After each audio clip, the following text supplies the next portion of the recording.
Hi. Okay, so today I want to talk about trauma again and how it relates to chronic illness and what we can do to release trauma, deep trauma that is caught within our body, releasing it so that we can move on and we can let that experience go.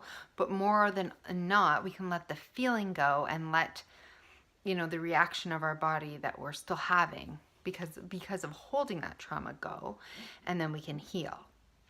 So holding trauma, sort of like a learned pattern.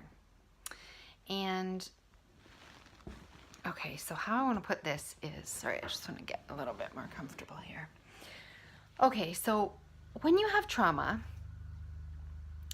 something happened to you. So if you're ill and you had a big event, right? Something happened.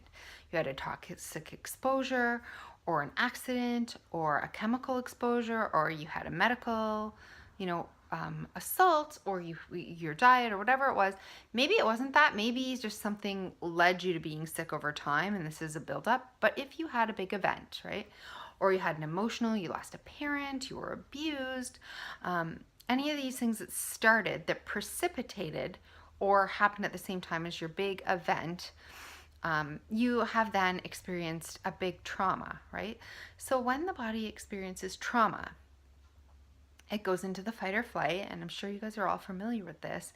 You either try to run away or you try to fight. And the reason you do this is to protect yourself, okay? So once trauma happens to the body, something undesirable happens, something that is bigger than we can cope with, we go into one of these modes, right? We fight it off or we run and we escape it. Because the bottom line is, when you're in a trauma situation, the human body isn't thinking, we're not thinking about emotions. This isn't, how you process things in your mind. It's not about your heart and how you process things. It's about survival. Okay? So pure survival. So the body's not thinking about any of those, patterns or how you process things or what you think about or your emotional state or your spiritual or anything like that. Trauma has to do both physical and emotional, and whatever kind of trauma that you have, all has to do with self-protection. We sense, as a species, as a being, whether you're an animal, a human being, whatever, you sense danger and you go into fight or flight. And if you can't fight, if you can't run away and you can't escape, then you freeze.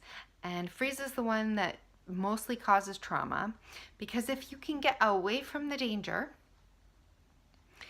you usually release that. Once the trauma is over, once the experience is behind you, most animals or human beings, whatever kind of thing, will, shake it off and go on with life. It's behind you. It's over.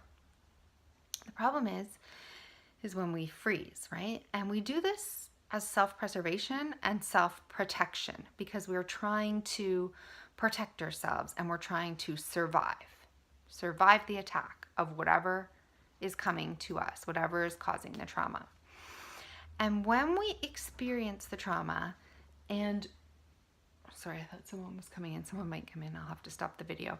But when we experience the trauma and we're not able to get away, and we're not able to fight it off, and we're not able to flee, either because we have a lack of control somewhere, we are helpless to the situation in some way, we feel like we can't control it, it's out of our control, we're powerless, we're helpless. When we have these emotions, then we feel like we have to freeze because it's the only other thing that we can do as a being on this earth to survive, right? So if we can't fight and we can't run away, then we have to freeze. It's the only other thing. People just freeze. They kind of tighten up, they constrict. You've seen them go into a ball, they tighten up, they go into a ball, they constrict, and they protect themselves. They're basically like shielding themselves.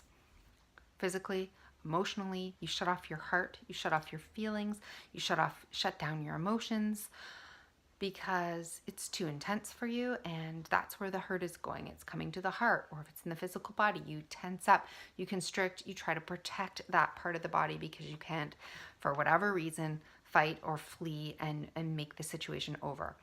So when we are doing that and we hold on to it, that's where we get the long-term trauma and the long-term illness. That's when we get the chronic illness. Hang on, I'm just doing something. I'll be right there. So anyways, so that's when you get the buildup and you hold it and it stays with you, right? Because you can't release it and you're always in protection mode. So anytime the symptoms come, protection. Anytime the emotions come, protection. Anytime there's something going else around, constrict, protect, constrict, protect. Constrict your emotions, constrict your heart, and protect your physical body, tighten up, tension everywhere. So this is going to be part 1. So I'll do part 2 later, but this is part 1. So if you resonate with this, and this is part of what the problem is in being able to release the emotions and release the trauma so that you can continue on to heal. Because what you're doing is you're holding and you're in freeze mode. You're in continual freeze mode. Every time something comes up, again, you're freezing, you're freezing, you're freezing because you're feeling powerless and helpless and hopeless and whatever to the situation that has either happened in the past or is still happening on some level. So this is about safety. And I will do the second part talking about safety and how we can, what we can do about it.